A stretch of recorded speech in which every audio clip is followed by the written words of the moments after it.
have a memorial to Cardinal Glenn, but he didn't want it just to be a statue or something like that. So they decided on building a children's hospital, and they called some consultants in from New York. And these guys, they were planning on building, trying to raise $2 million. And these consultants said, it's going to take as much organization to raise $2 million as it will to raise $5. And Dad worked for a year. He had like 5,000 men working on that fund drive throughout the Archdiocese. And they raised $6.5 million for that hospital.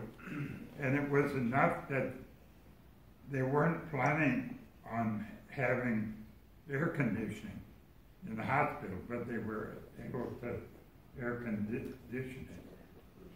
And then Dad headed up a campaign for the St. Louis U expansion. And I don't know how many thousands or millions were involved in that. But then Archbishop Ritter called Dad one day and he said, the Pink Sisters are in trouble. They need $30,000 to pay their debt. And so with some of his friends, I think Dad was able to raise that in about a week. But he knew that that wouldn't solve the sisters' problems in the long haul. And Dad had mentioned to me, he says, I do all this work to raise money, but none of it has a direct spiritual nature to it. And so that was his perfect opportunity to start the League of 1,000 Men. So he went to the Archbishop to get permission, and he also asked the Archbishop for a Monsignor who would be the front man, so to speak. He didn't want any of the adulation to come to him. And so that was, back then it was called the League of 1,000 Men. And not that Dad wanted to discriminate against the women, but he thought the women were certainly welcome to come with their husbands, but they didn't want the husband to miss the weekly visit to the Blessed Sacrament because the wife couldn't make it that time. So anyway, that was a successful drive, and there was no financial obligation if you joined the League of 1,000 Men. All you did is commit to make a visit to the Blessed Sacrament once a week. And the Pink Sisters were out north. Walnut Park, is that they're still there. They're still Pink there. Sisters in St. Louis? Right next Yeah. to They're on downtown. Grant, or Adelaide and Grant? Yeah, Adelaide and, yeah. So, anyway, 70. so he was very happy with the way that turned out, but unfortunately, I don't think that's ever spread, except it just stayed here in St. Louis. And but how did they make their money? well, that's a good point. These men were not obligated to drop any money there when they made the visit, but there was a place where they could if they chose. And so Oh, and they also signed a card. Dad believed in responsibility. When you made your visit, you signed a card and dropped it in the box. And if you missed about 3 weeks in a row, you might get a letter if you've been sick or if you've been out of town. You had one dedicated man that would do all that tabulation. But when one time when he got an award, which is about the highest one you can get as a layman in the Catholic Church, is the Knight of St. Gregory.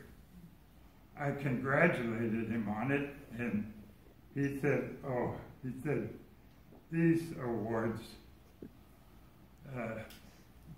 don't mean much. He said, and I said, what do you mean? And he said, well, when you get these awards, you lose friends. And then I asked him, what do you mean? And he said, well, there's other people that think they should have gotten the award. And so I think that was a lot to do with his success in these fundraising campaigns and organizing all of these. Back in those days, it was predominantly men that, that went out and did canvassing for funds and whatnot. So that's why I say I think he'd turn over in his grave. But I've been around for 80-some years, and I've never had a chance to toast to him. So, here.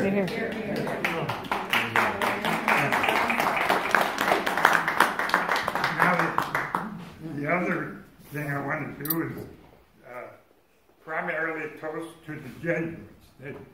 They've had a big influence in our family, for 3 generations. Dad was pretty close to Father Paul Reinert, who was president of St. Louis U.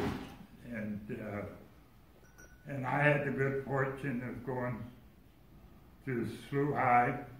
We didn't call it SLU High back then, but I want to be with it.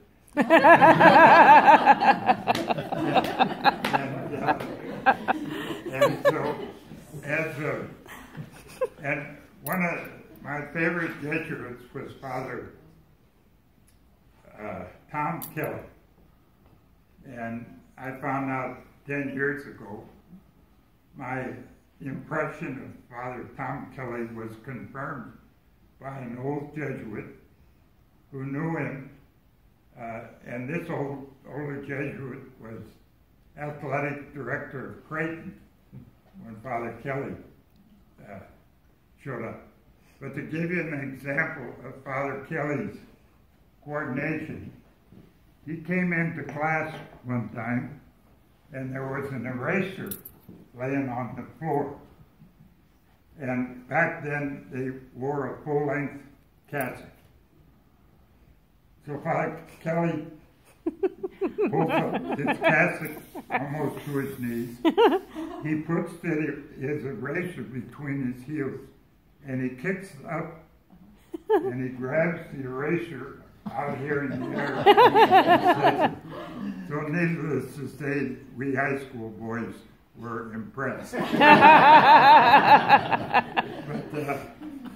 Father, and it was Father Tom Kelly that we were walking back from recess playing softball, and Father Kelly would put the handle of the bat between his arms and hold the bat like this, and he could bounce that ball for 100 yards as we were walking back into the school. But one time he and I happened to be walking together, and he said, we need to get some kind of a special license for your dad. And boy, I didn't know what he was getting at. So I asked him, what do you mean? He said, well, all the drives he's been on. So the fundraising drives, I guess, what he was getting at. But then my brief situation, just a couple highlights. I had to make a retreat here at White House. Back in those days, if you were a Catholic, you made a retreat at the White House or you didn't graduate. And so I wanted to graduate.